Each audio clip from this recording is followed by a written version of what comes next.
a young lad barely out of university, drowning in student loan debt, with a low-paying job and a bank account that's practically screaming for mercy. That was me, fresh-faced and naive, stepping into the real world with a mountain of debt on my shoulders and a wallet that was, let's be honest, emptier than a politician's promises. I was living on a diet of ramen noodles and financial stress, juggling bills like a circus performer, and staying up late into the night worrying about how to make ends meet. I was stuck in a constant loop of living paycheck to paycheck, always one unexpected expense away from financial disaster. It was like being on a financial roller coaster, except it was all downhill, and there were no safety harnesses. And that, my friends, was me in my 20s. It was a grim picture, but it was about to change. The struggle was real, and by real I mean ramen noodles for dinner kind of real. The hardships I encountered due to lack of financial stability were no joke. Picture this: counting pennies to afford a loaf of bread, and the constant stress of wondering if you'll have enough to cover the next utility bill. There's something about being broke that makes you feel like you're on a never-ending treadmill, running at full speed but going nowhere. The days were filled with the dread of the mailbox, the fear of another bill, another reminder of the financial hole I was in. And let's not even talk about the social life. What social life? When your pockets are as empty as a politician's promises, nights out become as rare as a blue moon. I found myself constantly juggling between necessities: rent or groceries, electric bill or gas. It was a circus act of trying to keep all these balls in the air, and I was the reluctant clown. The sleepless nights, the constant worry, the relentless pressure. It was like being stuck in a never-ending storm with no shelter in sight. The lack of financial stability wasn't just about not having money. It was about the constant fear, the stress, the feeling of being trapped in a cycle of poverty with no way out. It was about the crushing weight of uncertainty, the constant questioning of every decision, every purchase, every sacrifice. But you know what they say, when you're at rock bottom, the only way left is up. The first change wasn't in the bank account, it was in the mind. You see, the journey from being broke to being rich is less about the money in your pocket and more about the thoughts in your head. My initial mindset was one of scarcity. I believed there was never enough to go around, that I was stuck in a financial rut, and that was that. But to climb out of that pit of financial despair, I had to shift gears. From a scarcity mindset, I moved towards an abundance mindset. Rather than focusing on what I didn't have, I started appreciating what I did. I began to see opportunities instead of obstacles, potential instead of pitfalls. I realized that there was plenty to go around. I just had to reach out and grab my share. Now, this didn't mean I started spending like a sailor on shore leave. Oh no, I also had to replace the desire for instant gratification with long-term planning. I began to understand that the journey to financial freedom wasn't a sprint. It was a marathon. I started saving, investing, and thinking about the future. I learned the art of delayed gratification, of putting off today's desires for tomorrow's dreams. Most importantly, I had to shed the victim mentality. It's easy to blame the economy, your upbringing, or even the alignment of the stars for your financial troubles. But the truth is, your finances are in your hands. I took responsibility for my financial situation. I stopped blaming and started acting. It wasn't easy. There were days when I wanted to throw in the towel, to go back to my old ways. But I reminded myself of my goals, of my dreams. And that kept me going.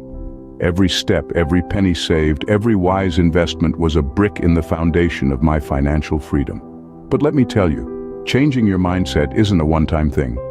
It's a daily battle, a constant effort. But as I discovered, it's a battle worth fighting. And with this new mindset, I was ready to take control of my finances. No more financial blunders. It was time for a strategy. The first order of business was creating a budget. It's like a financial GPS, guiding you towards your destination, except it doesn't have that annoying voice telling you to make U-turns.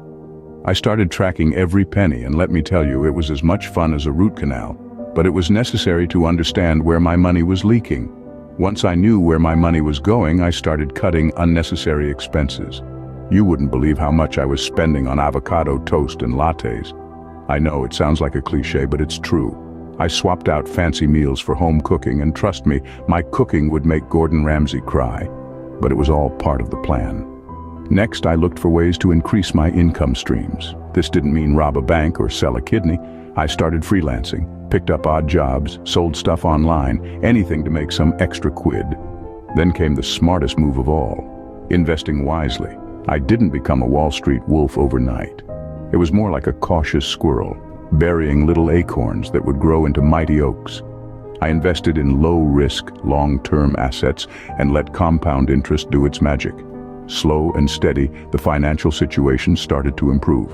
And let me tell you, seeing that progress was better than any latte or avocado toast. With the foundation in place, it was time to start building wealth. And so, the journey began. But let's be clear, building wealth isn't about buying flashy cars or gold-plated toilet seats.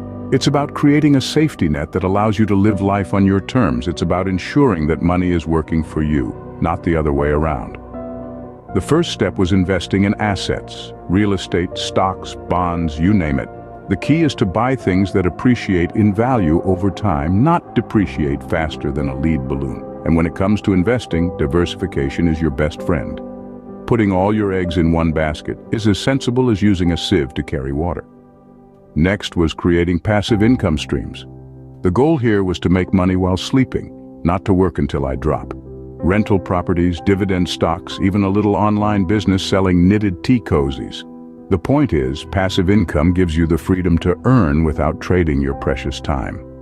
Of course, none of this would have been possible without continuous education about finance. Wealth building is not a set it and forget it kind of deal. It's a journey that requires constant learning and adaptation.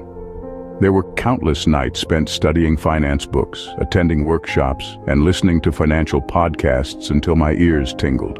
Building wealth was like constructing a skyscraper. It required a solid foundation, careful planning, and a lot of patience. There were setbacks and challenges, sure, but with every setback, there was a lesson learned. And with every challenge overcome, there was a step closer to financial freedom. Remember, building wealth is not a race, it's a marathon. It's not about getting rich quick. It's about getting rich for sure. It's about creating a life where money is a tool, not a master. And just like that, I went from being broke to being financially stable. But the journey didn't end there. It was time for some key habits. You see, financial freedom isn't a destination, it's a journey, and the journey is paved with habits, good ones. First up, we have the art of saving. Now, I don't mean stashing every penny under your mattress like a squirrel hoarding acorns for the winter. I'm talking about conscious, purposeful saving. Putting aside a little something from each paycheck consistently, like clockwork. Next, investing regularly. And I don't mean betting all your money on the next big thing, hoping to strike it rich. I mean investing in a diverse portfolio consistently, regardless of the market's ups and downs. Finally, learning and adapting. The financial landscape is ever-changing, and staying on top means continuously learning, evolving, and adapting your strategies. And these habits, they made all the difference. Because in the end, it's not about the money you make, it's about the habits you form. Now let me share some practical tips with you. Start by crafting a budget. It's like a roadmap for your money. Next, make saving a non-negotiable habit, a bit like brushing your teeth. Then, dip your toes into investing. It's the secret sauce to wealth accumulation. And don't forget to educate yourself continuously about personal finance. It's like feeding your brain its favorite snack. Remember, it's not about how much you earn, it's about how much you save and invest. So there you have it, my journey from broke to rich. We've navigated the stormy seas of financial hardship, initiated mindset shifts, strategized our way to improvement, and built wealth one brick at a time. We've adopted key habits and shared practical tips that can turn your financial tide. It's been quite a ride, hasn't it? But remember, if a bloke like me can do it, so can you. So don't forget to like, share, and subscribe for more financial wisdom.